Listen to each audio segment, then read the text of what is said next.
Good evening, everyone. Very warm welcome to today's current affairs session brought to you by Rajendra Law Academy. So, whether you are preparing for CLAT or any competitive exam, remaining updated with current events is very crucial. So, let's begin with today's session and let's have a look at the important current events. First important news in today's session is India's ranked 99th on 2025 Sustainable Development Index. So, it is the first time that India has ranked within the first 100 countries on the Sustainable Development Index. As you can see here, that it is the first time that India secured a place among the top 100 out of 167 countries ranked for their progress in achieving the Sustainable Development Goals. And this index is released by UN Sustainable Development Solutions Networks. It is the 10th report in which India has secured the 99th rank. India's score is 67. So out of 100, India scores 67. Earlier in 2024, India rank was 109th in 2024. The score measures progress on a scale of 0 to 100, where 100 indicates a country has achieved all the 17 sustainable development goals, and a 0 means that no progress has been made. European countries specially the Nordic Nations जिसमें से जो first rank आया है आप please note down करिए Finland Finland achieve the first rank Sweden achieve the second and Denmark third rank Finland score was 87 a total of 19 out of the top 20 countries are in Europe. तो sustainable development गोल क्या होते हैं ऐसे goals which are important for the sustainable development means development and along with that preservation of the environment also reduction of the poverty reduction of the hunger improvement in the education levels so these are the sustainable development goals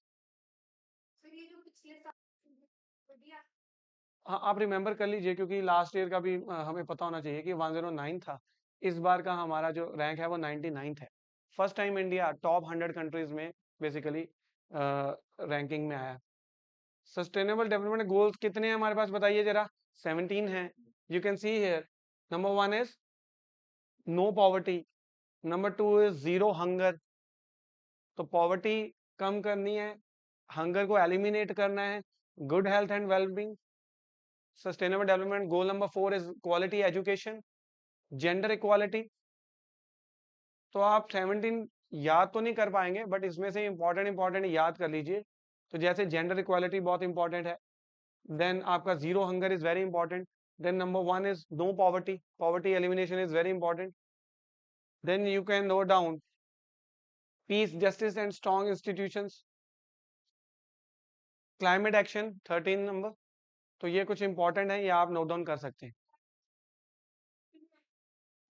किसका countries के बस ये देखने की top country कौन सी थी ठीक है फिनलैंड फिनलैंड नहीं फिनलैंड के मार्क्स नहीं हमें याद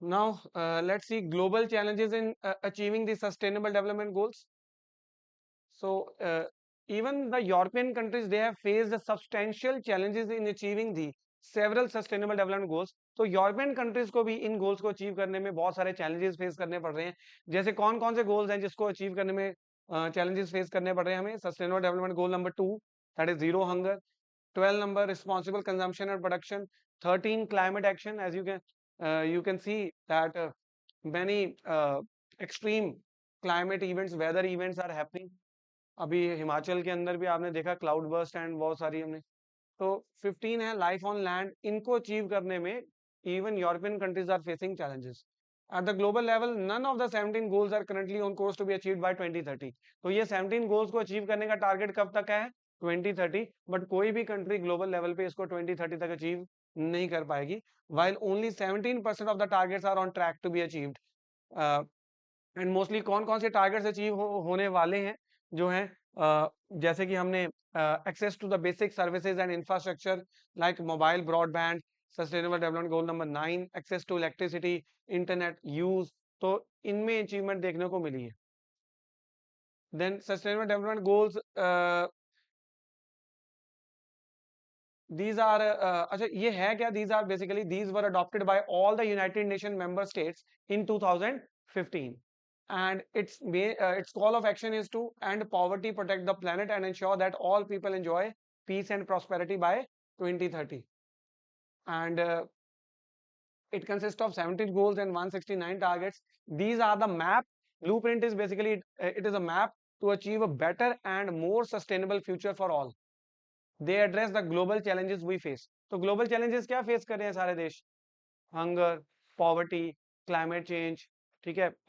You can see that जो हमारी crop yield है वो कम हो रही है. हाँ, अनएम्प्लॉयमेंट को भी टैकल करेंगे, एजुकेशन को भी टैकल करेंगे.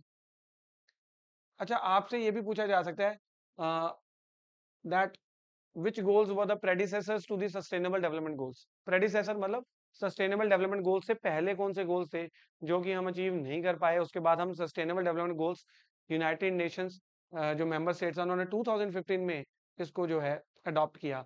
तो पहले थे हमारे पास millennium development goals. Millennium development goals की जो डेडलाइन थी वो 2015 की थी, but many challenges still existed.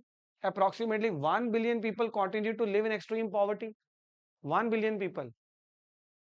They continue to live in extreme poverty, and people lack adequate food. So, because of the limitations of Millennium Development Goals, the United Nations member states they adopted these Sustainable Development Goals, and these goals were targeted to be achieved by 2030. But as you can see, that report has mentioned that no country is going to achieve it by 2030. Obviously 87 score है उसका, total 100 तो आया नहीं ना उसका score. And sustainable development goals जो हैं these are basically more broad based, and जो शॉर्टकमिंग्स मिलेनियम डेवलपमेंट गोल्स में थी उनको दूर करके ये ज्यादा ब्रॉड बेस्ड है. वाई? बिकॉज ये जो सस्टेनेबल डेवलपमेंट गोल्स हैं ये ह्यूमन राइट्स की भी बात करते हैं, एंड इनका एक यूनिवर्सल एजेंडा है फॉर सस्टेनेबल डेवलपमेंट. तो ये हम ऑलरेडी देख चुके हैं कि 17 कौन से हैं इंपॉर्टेंट, हमने देख लिए हैं इसको already. Next important news is Axiom 4 mission. Axiom 4 mission, we have covered it earlier also, but today I have brought many facts. तो ये facts आप सब note down करिए because इसमें से आपको कोई ना कोई question पक्का आएगा, that's for sure. Axiom 4 mission, तो ये जो mission है, it is a collaborative effort on the part of NASA, National Aeronautics and Space Administration. Second number पे इसरो इसके अंदर कोलैबोरेशन कर रही है, हमारी इंडिया की space agency, Indian space research organisation. And along with that Axiom 4, sorry not Axiom 4, Axiom space company जो है यूएस की स्पेस कंपनी है ये. It is US based, Texas के अंदर बेस्ड है ये स्पेस कंपनी है ये. It is a US based space company, and the first to carry an Axiom 4 के अंदर क्या होने वाला है, फर्स्ट इंडियन एस्ट्रोनॉट, इनका नेम नोट डाउन करिए आप, शुभांशु शुक्ला. कहां पर ये मिशन कहां पर जा रहा है, इंटरनेशनल स्पेस स्टेशन. तो स्पेस में जा रहे हैं, इंटरनेशनल स्पेस स्टेशन में जा रहे हैं. अब पॉइंट इज इसमें स्पेस एक्स भी इन्वॉल्व है. स्पेस एक्स जो ये जो एलॉन मस्क की स्पेस एजेंसी है स्पेस एक्स, उसका रॉकेट यूज कर रहे हैं, और उसका जो ड्रैगन स्पेसक्राफ्ट है वो भी यूज कर रहे हैं. अच्छा, ये कहाँ से लिफ्ट ऑफ हुई है ये बताइए आप. कैनेडी, नासा का जो कैनेडी स्पेस सेंटर है फ्लोरिडा से, वहां से ये जो रॉकेट है, रॉकेट कौन सा यूज हुआ है, स्पेस एक्स का फैल्कन 9 रॉकेट. स्पेसक्राफ्ट क्या है, ये तो रॉकेट है. स्पेसक्राफ्ट जिसके अंदर एस्ट्रोनॉट्स बैठ के गए हैं, कहां पर गए हैं, इंटरनेशनल स्पेस स्टेशन में गए हैं. वहां पर स्पेसक्राफ्ट का नाम क्या है, ड्रैगन स्पेसक्राफ्ट. ड्रैगन स्पेसक्राफ्ट जो है वो भी हमारा स्पेस एक्स का ही यूज किया है, इंटरनेशनल स्पेस स्टेशन. तो आप देख सकते हैं SpaceX Dragon spacecraft dock to the international space station after 28 hour journey. तो आपने नोट डाउन किया नेम, कौन कौन सी एजेंसी इन्वॉल्व है, NASA, ISRO, Axiom, US company जो है, एंड स्पेस एक्स. ठीक है, कहां जा रहा है ये मिशन, इंटरनेशनल स्पेस स्टेशन में. और फर्स्ट इंडियन एस्ट्रोनॉट जो इंटरनेशनल स्पेस स्टेशन पे जा रहे हैं उनका नाम है शुभांशु शुक्ला. एंड कहां से टेक ऑफ किया, Kennedy space centre in Florida. And rocket कौन सा यूज हुआ वो हमने चेक किया. अच्छा, इसको एक्सियम 4 क्यों बोलते हैं? बिकॉज अर्लियर 3 मिशन ऑलरेडी जा चुके हैं। एक्सियम 1 जो है ये 2022 में लिफ्ट ऑफ हुआ था, 17 डेज मिशन था ये। देन एक्सियम नंबर 2 जो है it was launch in May 2023 with 4 private astronauts जिन्होंने 8 डेज जो है ऑर्बिट के अंदर स्पेंड किए थे। देन एक्सियम 3 जो है 2024 जनवरी में लॉन्च हुआ था, 18 डेज वहां पर जो है इन्होंने स्पेंड किए। Now this is axiom 4 mission. ये रॉन्ग, यहाँ पर डेट गलत है, 2025 है, ठीक है।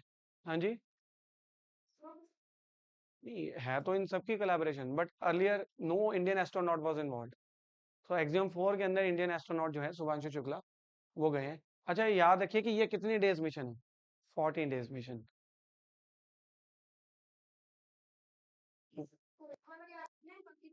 नहीं, बस 4 वाला, बस मैंने आपको बताना था इसका नेम 4 क्यों है।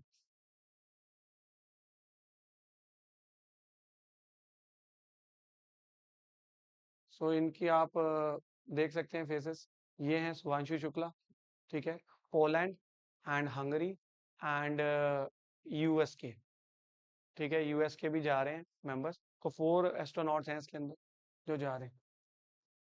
यस, अभी उनके नेम्स भी आ जाएंगे। Axiom 4 mission crew, so it is operated by private US company axiom space, ठीक है। एक्सियम स्पेस में आपको ऑलरेडी बता चुका हूँ, in partnership with NASA and SpaceX. And mission commander कौन है आप बताइए? Mission commander Axiom space company के जो director of human space flight हैं, earlier this person was in NASA. तो ये रिटायरमेंट के बाद इन्होंने एक्सियम स्पेस कंपनी को ज्वाइन किया। उस कंपनी के अंदर ये ह्यूमन स्पेस फ्लाइट के डायरेक्टर हैं, इनका नेम है Peggy Whitson. He is the mission commander.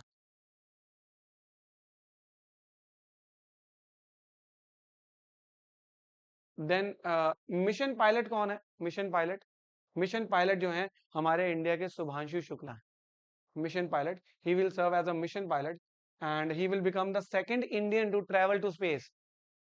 तो अगर आप बोलेंगे सर अभी तो बोला था फर्स्ट, फर्स्ट है इंटरनेशनल स्पेस स्टेशन पे जा रहे हैं, बट स्पेस के अंदर जाने वाले ये सेकंड हैं, second Indian.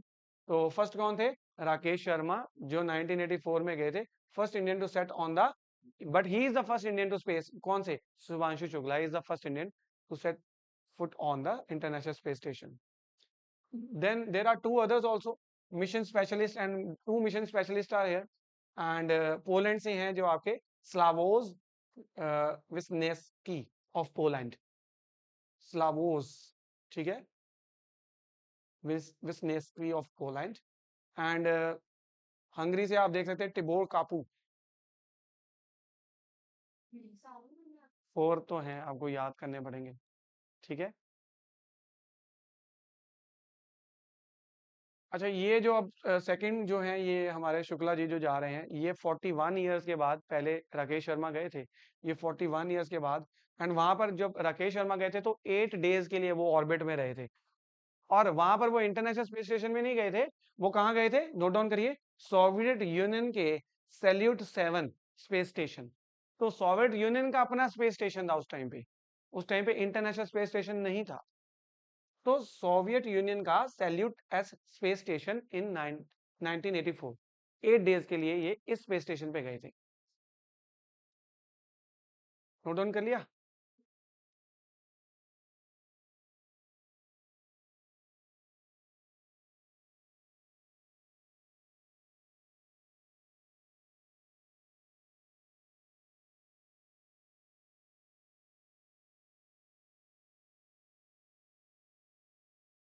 Experiments on axiom 4 mission. तो कौन कौन से एक्सपेरिमेंट्स करने वाले हैं, ये इंपॉर्टेंट क्यों है मिशन? इंटरनेशनल स्पेस स्टेशन पे तो और भी बहुत सारे मिशन गए हैं, बट ये इस मिशन के अंदर क्या क्या इंपॉर्टेंट है? तो एक तो सबसे पहले डायबिटिक रिसर्च करने वाले हैं ये, कुछ एक्सपेरिमेंट्स करने वाले हैं कि बेसिकली जो डायबिटिक पीपल होते हैं उनको अलाउ नहीं किया जाता स्पेस के अंदर ट्रेवल करने के लिए। वाई? बिकॉज वो इंसुलिन डिपेंडेंट होते हैं एंड स्पेस एनवायरनमेंट ऐसा होता है कि जो माइक्रो ग्रेविटी कंडीशंस है it makes it difficult to control and maintain the blood sugar levels. तो इनके ऊपर रिसर्च की जाएगी, भी जो डायबिटिक्स होते हैं उनके ऊपर रिसर्च की जाएगी पर्टिकुलरली कि उनको स्पेस के अंदर कैसे ट्रेवल करवाया जाए, ठीक है। एक तो ये हो गया। सेकेंड इज ये आपका cyanobacteria study. One of the experiments relates to the study of growth rate of cellular responsive and biochemical activity of cyanobacteria. तो ये बैक्टीरिया क्यों इंपॉर्टेंट है? बिकॉज ये फोटोसिंथेसिस करने में बहुत इंपॉर्टेंट रोल प्ले करता है। तो इससे क्या होगा? तो it helps in the growth of the micro organisms. Even in the space के अंदर भी इसको देखा जाएगा कि स्पेस के अंदर माइक्रो ऑर्गेनिजम्स की ग्रोथ के लिए ये बैक्टीरिया जो है, अगर वहां पर ये ग्रो कर गया तो it will be a self sustaining system for oxygen production. तो भाई क्योंकि स्पेस के अंदर ऑक्सीजन चाहिए होती है ना, तो अगर ये फोटोसिंथेसिस में जो हेल्प करता है, अगर वहां पर इसकी स्टडी से अगर कुछ निकल के आता है, तो there is no need to resupply from Earth. Oxygen बार बार अर्थ से रीसप्लाई करने की जरूरत नहीं पड़ेगी। And second is zero G indicator. तो this earlier we also studied this, कि जीरो जी मतलब जब रॉकेट ऊपर जा रहा होता है, स्पेसक्राफ्ट जब जा रहा है तो स्पेस के अंदर, तो कैसे पता चलता है एस्ट्रोनॉट्स को कि भाई अब जो है ग्रेविटी खत्म हो चुकी है? कैसे पता चलता है कि हम जीरो ग्रेविटी जोन में आ गए हैं? नहीं, वो एक प्लशी होता है, एक सॉफ्ट टॉय होता है। तो जो सॉफ्ट टॉय होता है, तो सॉफ्ट टॉय जैसे हवा में उड़ने लग जाता है। हाँ, डक थी, वेरी गुड, नोट डाउन करिए। जीरो जी इंडिकेटर इसमें कौन सी जा रही है? एक प्लशी सॉफ्ट टॉय है, जो कि जिसका नेम क्या है? जॉय। जॉय, ठीक है। It is a swan plushie, स्वान है, स्वान को चूज किया गया है एंड उसका नेम जॉय है। एंड इसको ये रिप्रेजेंट क्या करता है? Wisdom, loyalty and resilience and beauty of nature in India, Hungary and Poland. ठीक है, समझ आया? प्लशी क्या है? एक सॉफ्ट टॉय है, स्वान है एक। तो जब वो रॉकेट ऊपर जाएगा, जब जीरो ग्रेविटी जोन आएगा, तो वो फ्लोट करने लग जाएगा, इनको पता चल जाएगा कि हम जीरो ग्रेविटी जोन में आ गए। उसका नेम एंड वो जो है स्वान है, ये आप नोट डाउन करके देखिए। सिग्निफिकेंस इंडिया के लिए क्या है इस मिशन की, बताइए? क्योंकि इंडिया जो है अपना जो स्पेस फ्लाइट मिशन है, जिसका नाम क्या है? गगनयान। तो गगनयान इंडिया जो लॉन्च करने वाला है, मैंड मिशन, मैंड मतलब जिसके अंदर एस्ट्रोनॉट और ये जाएंगे, the people will go to the space.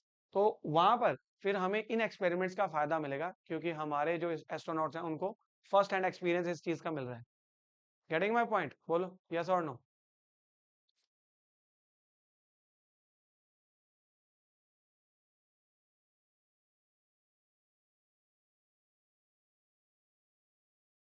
M I audible to the online students?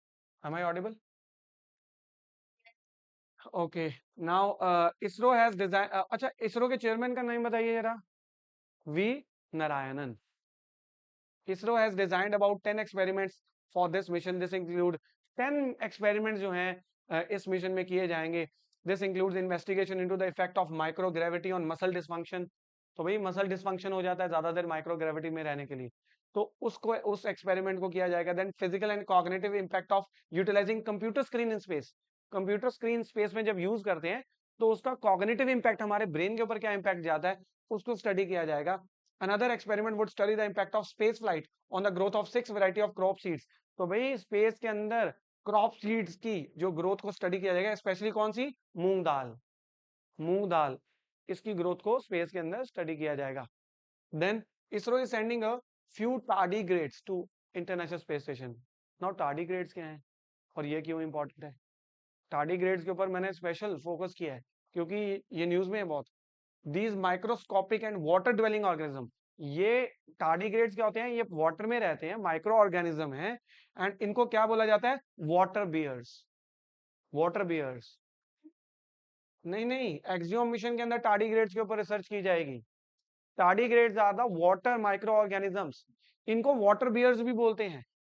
अगर आपको मैं इनकी पिक दिखाऊं, तो you can see here tardigrades, देख लो पिक टार्डिग्रेड की, माइक्रो ऑर्गेनिजम्स, ये देखो, ये है ये है टार्डिग्रेड, देखो आप, ये इसका माउथ है, ये इसका हेड है, और ये माइक्रो, ये इसके क्लॉज हैं, देख लो आप, ये इसकी बॉडी है।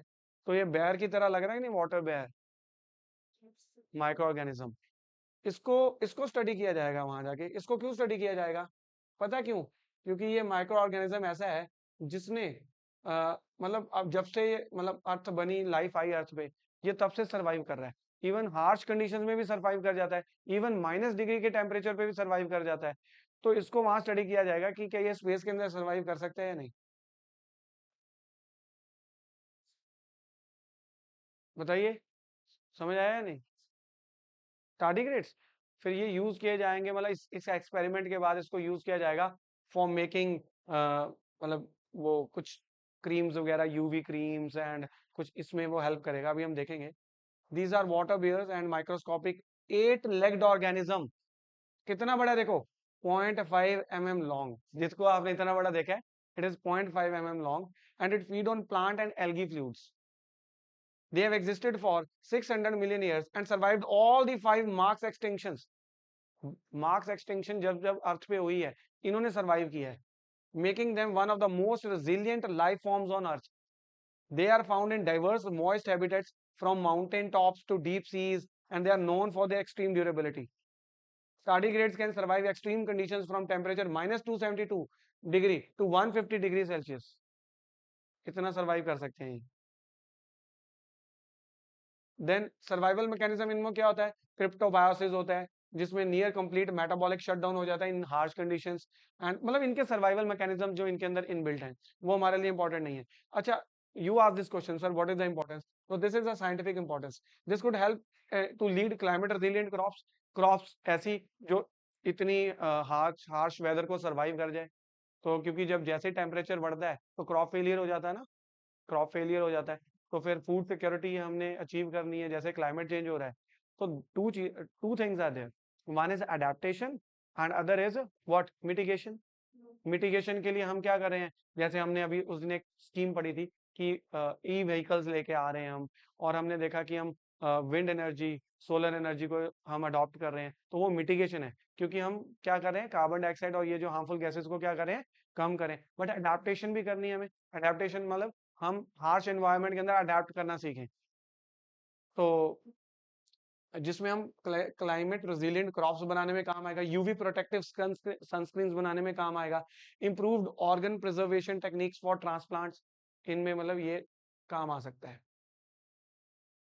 अच्छा, इसको प्लीज नोट डाउन करिए। इनको स्पेस सर्वाइवर्स जो है, इनको बोलते हैं, क्यों स्पेस सर्वाइवर्स बोलते हैं? टारगेट ये जो टार्डिग्रेड्स हैं, tardigrades made history in 2007। Why? Because they were the first animals to survive direct exposure to space during European Space Agency's Photon M3 mission. तो ये स्पेस के अंदर सरवाइव कर चुके हैं। ये यूरोपियन स्पेस एजेंसी का फोटोन M3 मिशन जो है, वहां पर इन्होंने सरवाइव कर लिया था। इन और भी एक्सपेरिमेंट करेंगे इन चीजों के लिए जो अभी मैंने आपको बताया। देन इंडियन कनेक्शन क्या है, इसको प्लीज नोट डाउन करिए।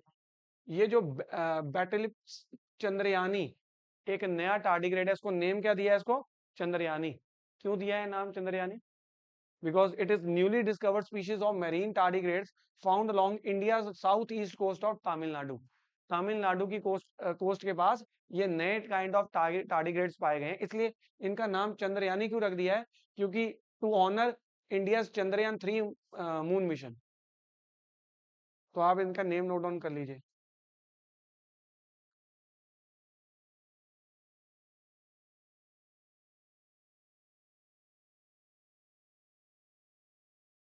नोटेड?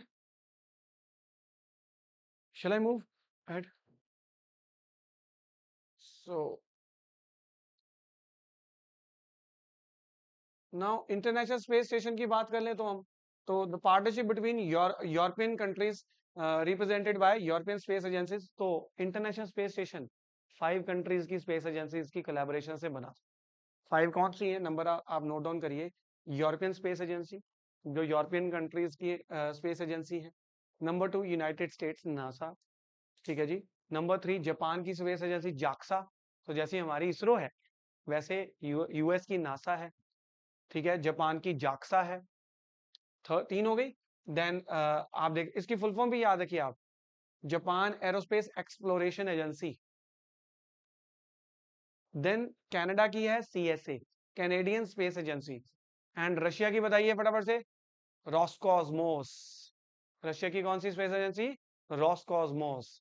तो इंडिया की इसरो, रशिया की रॉसकॉस्मोस, यूएस की नासा, जापान की जाक्सा, और यूरोप की ESA, European space agency, and Canada की कैनेडियन स्पेस एजेंसी।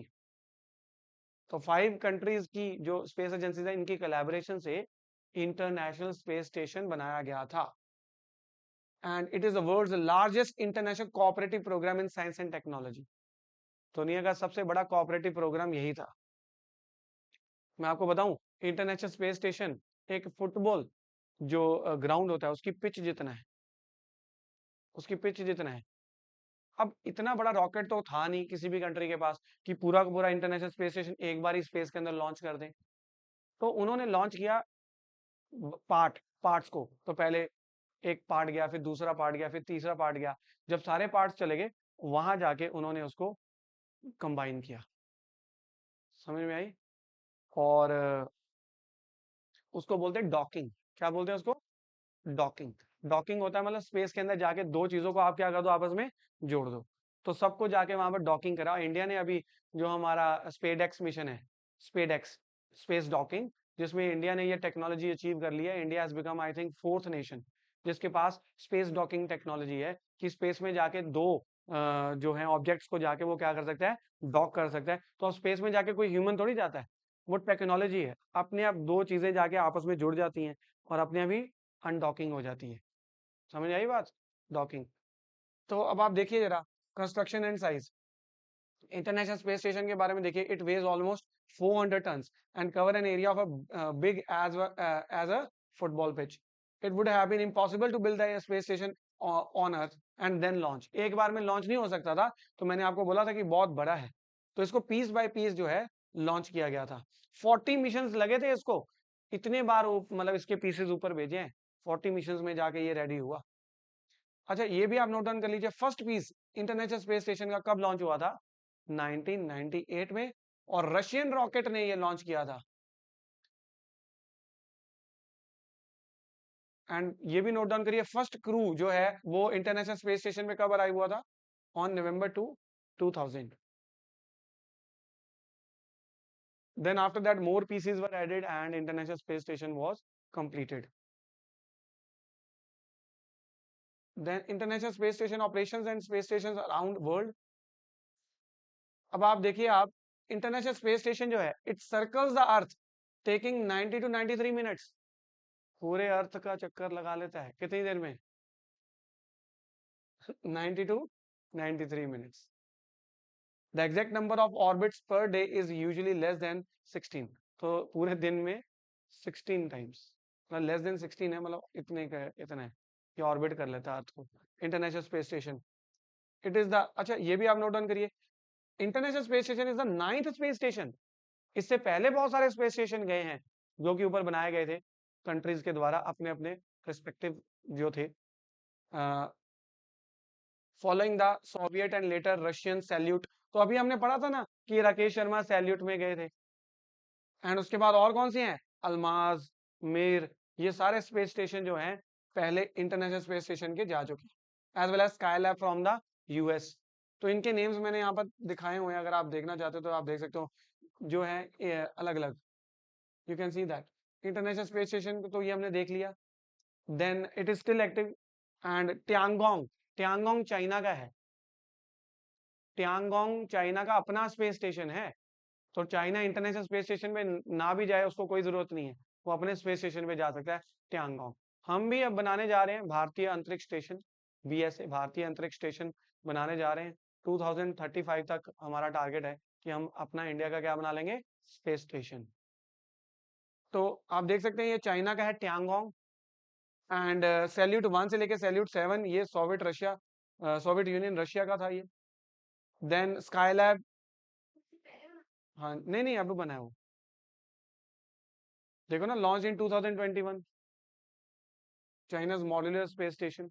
मॉड्यूलर का मतलब होता है मॉड्यूल एक एक करके जाता है, फिर उसको वहां पर जाके उसको कनेक्ट करते हैं।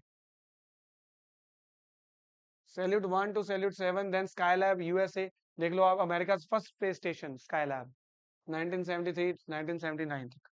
देन मीर, ये Soviet Union Russia. Then Tiangong 1 2 ये नहीं नोट डाउन करने, ये मतलब कि अब तो ट्यांगोंग ही है हमारे पास चाइना का बेसिकली। भारतीय अंतरिक्ष स्टेशन आप देख लो, India own space station for the scientific research. India will launch its own space station by 2028, plan to operationalise it by 2035। And फिर मिशन भी हम भेज देंगे कब तक? 2040 तक। करंटली फिर कितने स्पेस स्टेशन ऑपरेटिंग है? करंटली दो ही हैं, International space Station and China ट्यांगोंग।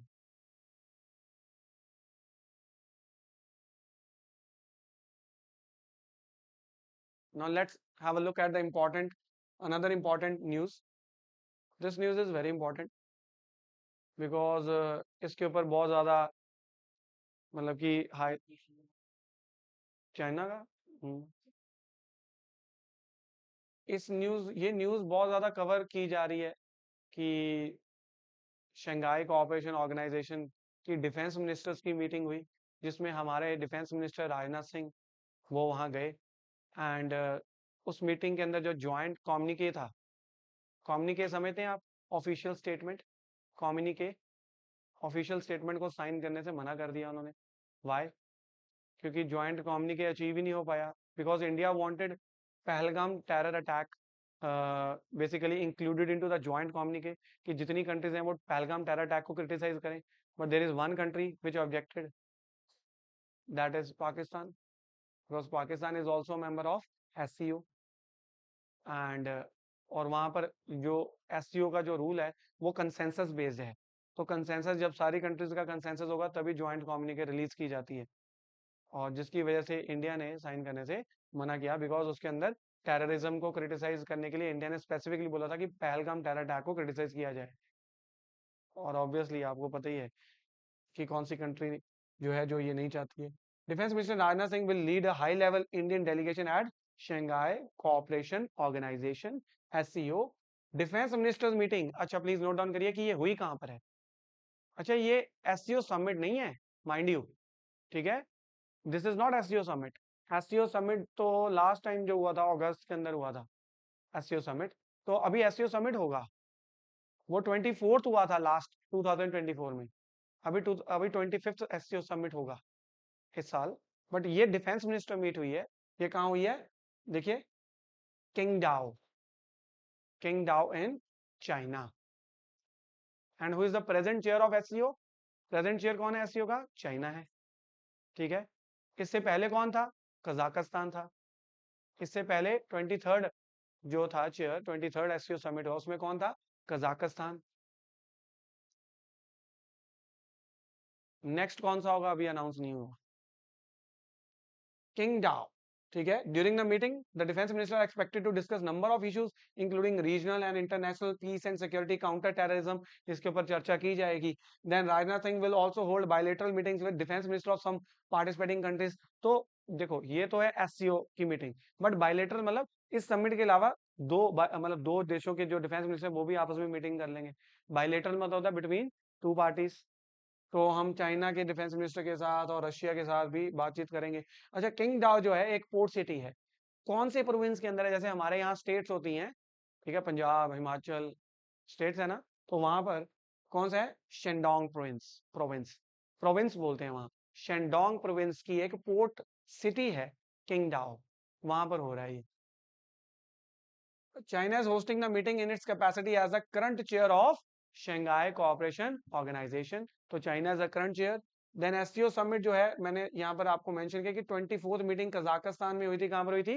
Astana के अंदर।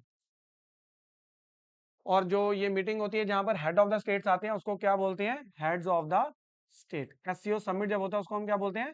Head of the state. Head of the state obviously उस कंट्री का हेड, ठीक है, वो जाएगा। तो प्राइम प्राइम मिनिस्टर हमारी कंट्री के जैसे हैं वो जाएंगे। और ये जो 24th मीटिंग हुई थी, ये अब इतने ये वैसे आपके लिए यूजफुल नहीं है, just to give you a knowledge कि 24th मीटिंग कजाकिस्तान में हुई थी अस्ताना के अंदर। उस टाइम उस मीटिंग के अंदर लास्ट ईयर इन 2024 उस मीटिंग के अंदर अस्ताना डेक्लेरेशन साइन की गई थी, जिसके अंदर 25 की एग्रीमेंट्स के ऊपर बेसिकली इन्होंने एग्री किया। बेसिकली एनर्जी सिक्योरिटी, ये this is not important. Then SCO development strategy जो थी वो भी इन्होंने लास्ट टाइम इन्होंने साइन करी है, and it is a strategy for 2035। इसके अंदर बहुत सारे रेजोल्यूशंस हैं, जैसे to address terrorism, separatism, extremism, anti drug strategies. तो ये बहुत सारी इन्होंने लास्ट ईयर करा साइन।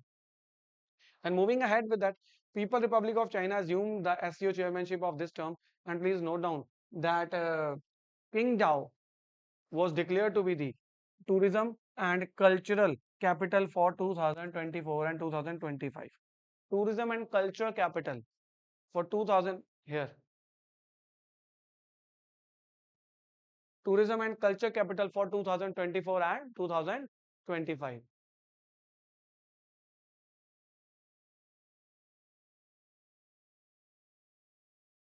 अच्छा 24th समिट जो है हमने देख लिया कि कजाकिस्तान में हुआ, अस्ताना के अंदर, देखा हमने, अभी पढ़ा ना हमने। अब जो ये हो रहा है, अभी समिट तो नहीं हो रहा बट डिफेंस मिनिस्टर मीट हो रही है, चाइना चेयर है तो चाइना के अंदर ही होगी ऑब्वियसली। 23rd कहाँ हुआ था? 23rd इंडिया में हुआ। 23rd was hosted by India. और हाँ जी, हाँ 23rd जो हुआ था 2023 में, 2024 में कजाकिस्तान, 2023 में इंडिया, 2025 में चाइना। नहीं समिट, देखिए आप, first ever presidency of SCO. तो ये नहीं कि इंडिया को पहली बार एससीओ प्रेसिडेंसी मिली थी, बट इन वर्चुअल फॉर्मेट हुआ था। किसमें हुआ था? इन वर्चुअल फॉर्मेट। वर्चुअल फॉर्मेट में पहली बार एससीओ का समिट हुआ था 2023, इंडिया जब चेयर था। बताइए, चलिए आगे, let's move ahead then. You can see that SCO, SCO के अंदर अगर आप देखना चाहते हैं तो ये आप देख सकते हैं, these are the countries. 10 countries हैं। कितनी है एससीओ के अंदर? How many countries are there? 10 countries. Which country is the latest member to join it? Belarus, in 2024। Belarus, Belarus आप यहाँ पर देखिए, बेलारूस मिलेगा आपको। कहाँ पर है बेलारूस? ये रहा बेलारूस। इन 2023 ईरान ज्वाइंट, ईरान ने ज्वाइन किया था 2023 में। 2024 में बेलारूस ने ज्वाइन किया। ऑब्जर्वर कंट्रीज कौन सी हैं? Mongolia and Afghanistan. They have requested to become the full time member of SCO, but अभी तक इनको फुल टाइम मेंबर नहीं बनाया गया।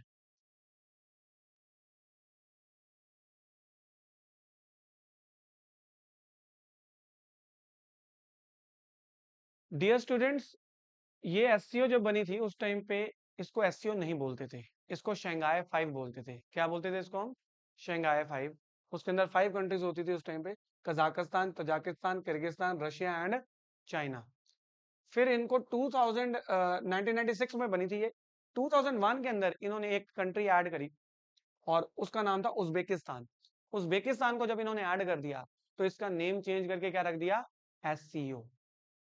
ठीक है जी, तो उसका नेम चेंज कर दिया SCO, Shanghai Cooperation Organisation. Shanghai क्यों रख दिया? क्योंकि शंघाई एक जगह है, शंघाई के अंदर उस टाइम पे इनकी मीटिंग हुई थी, तो इसका नेम क्या रख दिया? Shanghai Cooperation Organisation. ठीक है, ये आपको मिलेगा नीचे, अभी डोंट वरी, अभी नीचे मैंने स्लाइड्स में इसको इंक्लूड किया हुआ है। तो आप देख सकते हैं 2022 का भी सबमिट हमने देख लिया, 2023 का भी सबमिट हमने देख लिया। एंड देख लीजिए आप कि जब इंडिया का सबमिट हुआ था उस टाइम पे you can see that Iran was included as SCO 9th member. अभी तो 10th मेंबर बेलारूस है, ऐड हो गया है। तो इंडिया की जब चेयरमैनशिप थी तो उस टाइम पे ईरान को ऐड किया गया था। कहाँ पर? हाँ जी, 2017 में इंडिया एंड पाकिस्तान को ऐड किया गया था। India was an observer state earlier, but India को फुल टाइम मेंबर एससीओ का कौन से ईयर में बनाया गया? 2017।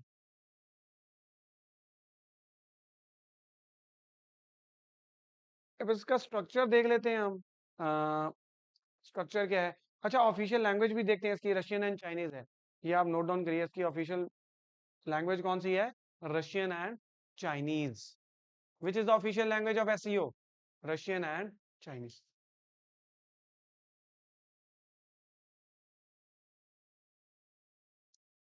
ये बनाई क्यों गई थी बेसिकली पता है आपको? Regional terrorism and religious extremism को डील करने के लिए शंघाई कोऑपरेशन ऑर्गेनाइजेशन बनाई क्यों गई थी? इसका प्राइमरी पर्पस था टू कॉम्बैट रिलीजियस एक्सट्रीमिज्म और एंड रीजनल टेररिज्म। अच्छा, इसका अगर आप गवर्नेंस स्ट्रक्चर देखेंगे ना, एक बार आप गवर्नेंस स्ट्रक्चर देखिए इसका। अभी गवर्नेंस स्ट्रक्चर भी देख लेते हैं। ओरिजिन्स मैंने यहाँ पर आपको शो करा है that SCO originated from Shanghai 5 formed in 1996 consisting of Russia, China, Kazakhstan, Kyrgyzstan and Tajikistan. And देखो इसका मैंने मेन एम भी बताया, main aim was to combat extremist religious groups and ethnic tensions following the dissolution of the USSR. Shanghai Cooperation Organisation, इसको हम international sorry inter governmental organisation बोलते हैं। Inter governmental क्यों है? Because there are multiple governments, बहुत सारी countries इसकी member हैं। एंड ये जून 15 2001 को एससीओ बनी थी। उससे पहले शंघाई 5 ही बोलते थे इसको हम। एंड उसके अंदर हमने कौन सा मेंबर ऐड किया था? 6 मेंबर उज्बेकिस्तान ऐड हुआ था, ये आप नोट डाउन कर चुके हैं। एससीओ चार्टर इन्होंने साइन किया, चार्टर इनका कॉन्स्टिट्यूशन, एक तरह का इनका कॉन्स्टिट्यूशन है। एससीओ चार्टर साइन हुआ है सेंट पीटर्सबर्ग में जब मीटिंग हुई थी 2002 के अंदर, and charter came into force in 2003। Now prior to the inclusion of Iran, Belarus, SCO की इंपॉर्टेंस बता रहा हूँ कि एससीओ के अंदर ईरान को ऐड होने से पहले ईरान 9th मेंबर था, मतलब पहले 8 मेंबर ही थे। बताओ, क्योंकि 6 तो ओरिजिनली कितने थे? 5, 6 कौन सा ऐड हुआ? उज्बेकिस्तान, हमने देखा अभी उज्बेकिस्तान। फिर 7th और 8 कौन सा? India and Pakistan 2017। Then 9th कौन सा ऐड हुआ? ईरान। अब 10th कौन सा ऐड हुआ? बेलारूस। तो इसकी इंपॉर्टेंस हमें पता चलती है कि ईरान के ऐड होने से पहले अगर हम इनकी वो देखें, क्राइटेरिया या फैक्टर्स देखें कि कितना इंपॉर्टेंट ग्रुपिंग है ये, तो आप देख सकते हैं before the inclusion of Iran approximately 42% of world's population, 42% दुनिया की पॉपुलेशन इन 8 कंट्रीज के अंदर रहती थी। 22% ऑफ इट्स लैंड एरिया, 22% अर्थ का land area and 20% of the world GDP in countries के अंदर मतलब कंबाइन करके बनती है। देन 10 मेंबर स्टेट्स, प्रेजेंटली तो 10 ही है, आप देख सकते हैं presently there are 10 member states. And India Pakistan 2017 में हमने देख लिया, ये भी अस्थाना के अंदर ही उस टाइम पे मीटिंग हुई थी। जैसे अभी हमने देखा 24 किस में हुई थी? अस्थाना कजाकिस्तान के अंदर। Then Iran became the 9th member in 2023 under the chairmanship of India. Belarus joined in July 2024, became its 10th member state. Afghanistan Mongolia observer state है। कुछ डायलॉग पार्टनर्स भी हैं, ये नहीं हमने याद करने। ऑर्गेनाइजेशन का स्ट्रक्चर देखिए आप एक बार, ये ऑर्गेनाइजेशन का स्ट्रक्चर कैसा है? तो आप देखिए सबसे पहले इंपॉर्टेंट इसके अंदर जो बॉडी है उसको बोलते हैं heads of the state council. जो हमने देखा था कि एससीओ समिट होता है, हमने देखा था ना, उसमें कौन सी मीटिंग होती है? Heads of the state council. Heads of the State Council is a supreme decision-making body in the SCO. It is a supreme decision-making body in the SCO. It meets once a year and decide upon all the important issues of the organization. Is that clear? Then second important body in SCO is Council of Heads of the Government. Council of Heads of the Government. The Council of Heads of the Government basically इसमें Prime Ministers की meeting होती है। This is the second highest body of the organization. Prime Ministers की meeting होती है। This is the second highest body of the organization. It meets once a year to discuss the strategy of multilateral cooperation priority areas and to determine the fundamental issues of economic and in another affairs. And also it approves the budget of the SCO. Please note down करिए, budget SCO का कौन approve करता है? Council of Head of the Government. Council of the Heads of the Government. It approves the budget of the SCO.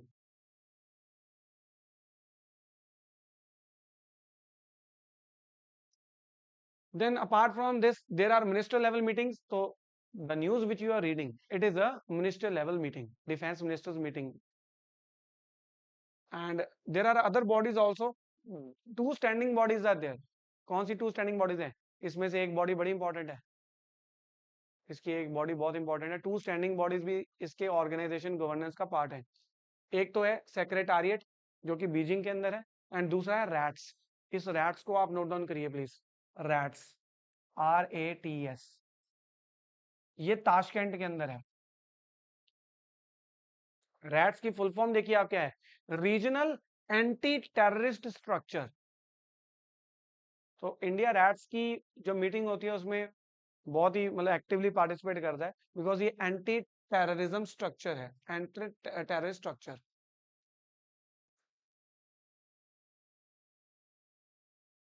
सो आपने देख लिया इसका governance structure, ठीक है जी।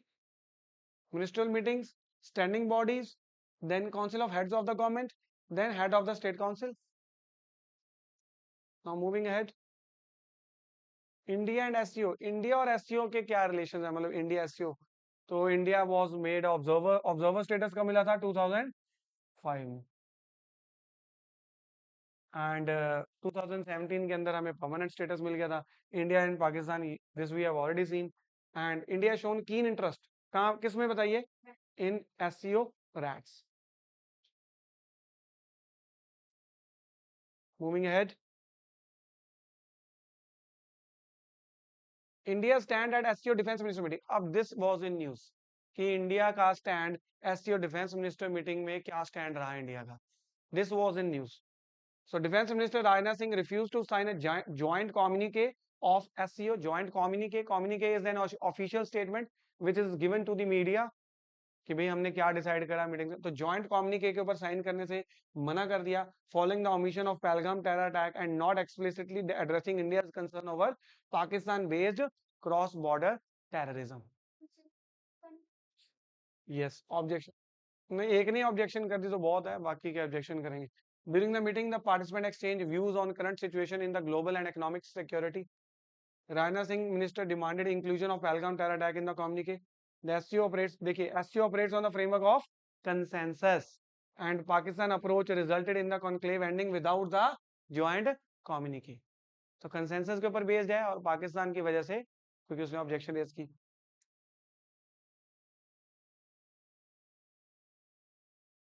Now next important news is what is a Navya program? What is Navya program?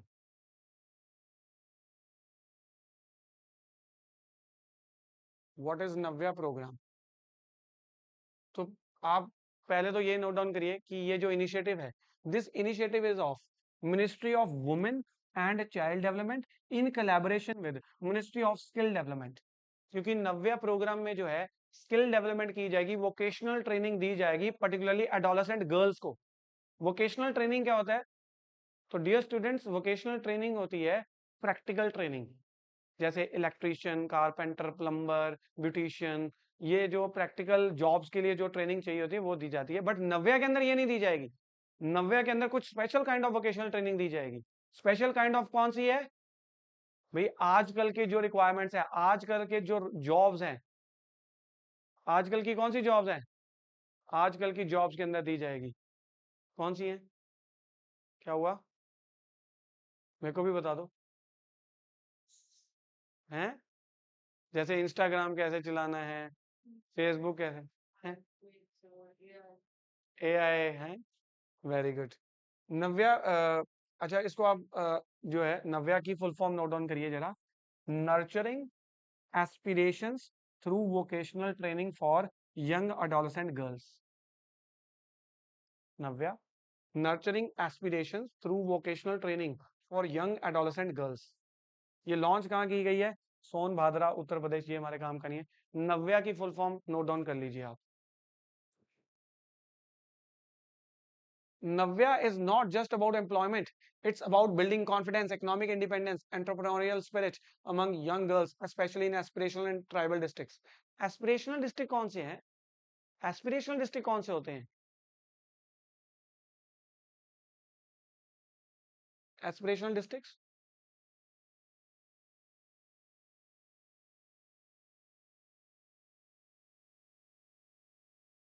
Aspirational districts वो होते हैं which lag in socio-economic development. ऐसे डिस्ट्रिक्ट्स जहां पर वेरियस पैरामीटर्स को अगर हम चेक करें, जैसे एजुकेशन, जैसे हम और भी बेसिक जो डेवलपमेंट क्राइटेरिया होते हैं उसमें वो लैग कर रहे हैं, तो बेसिकली वो पिछड़े हुए हैं. तो एस्पिरेशनल डिस्ट्रिक्ट के अंदर इनको लॉन्च किया जा रहा है, ज्यादा उसके ऊपर फोकस किया जा रहा है, बिकॉज एस्पिरेशनल डिस्ट्रिक्ट्स के अंदर जो एडोलेसेंट गर्ल्स हैं उनको इस ट्रेनिंग से फायदा मिलेगा, उनको जॉब्स मिलेंगी, वो इकोनॉमिक इंडिपेंडेंस अचीव कर पाएंगी. देख लिए, nurturing aspiration through vocational training for young adolescent girls.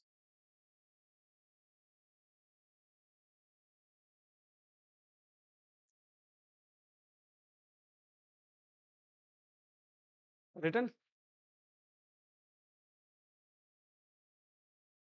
So you can see that Navya program aims to equip adolescent girls aged 16 to 18 years. ठीक है, 16 to 18 years, 16 to 18 years within vocational training mainly in कौन से areas में? Non traditional and emerging roles. जो आज के जमाने में जो रोल्स चाहिए, आज के जमाने में जो हमारी रिक्वायरमेंट्स हैं उनके लिए. एस्पिरेशनल डिस्ट्रिक्ट्स में ये ज्यादा फोकस करें. क्यों? तो एस्पिरेशनल डिस्ट्रिक्ट्स कौन से हैं? It refers to district that lags in socio economic development, basically on indicators like health, nutrition, education, basic infrastructure, उनमें इसका फोकस किया जा रहा है. पायलट बेसिस पे ये कहाँ पर लॉन्च किया जा रहा है? अभी पायलट बेसिस होता है मतलब फॉर एक्सपेरिमेंटल बेसिस। कहाँ लॉन्च किया जा रहा है ये? Across 9 states, Maharashtra, Gujarat, Karnataka, Punjab, Uttar Pradesh, Bihar, Madhya Pradesh. तो इसको आप नोट डाउन मत करिए, बस जो इंपॉर्टेंट है वो चीज़ नोट डाउन करिए। It will be implemented in 27 aspiration districts across 19 states, ensuring equal opportunities and even the most marginalized regions. क्यों? क्योंकि भी जो बहुत पिछड़े हुए इलाके हैं, marginalized regions हैं, वहां पर सबको ट्रेनिंग मिलेगी। Preparing girls for future challenges. Then training center. Each participating district has designated training center for offering job role specific vocational courses tailored to the need of adolescent girls. Then Navya program implementation of objectives. तो आप देख सकते हैं कि non traditional roles like किसमें बताइए जरा, किसमें? ग्राफिक डिजाइन, किसमें? Graphic design, telecom and financial services, smartphone and drone assembly, solar PV, CCTV installation and embroidery, empowering them for emerging opportunities in the rapidly evolving job market. Employment by offering training उनको employment मिलेगी। सो that's all in today's session, and I hope you found this session informative and useful. And before leaving, make sure that you like the video, subscribe the channel. Till then, I will meet you in the next session. Take care and keep learning.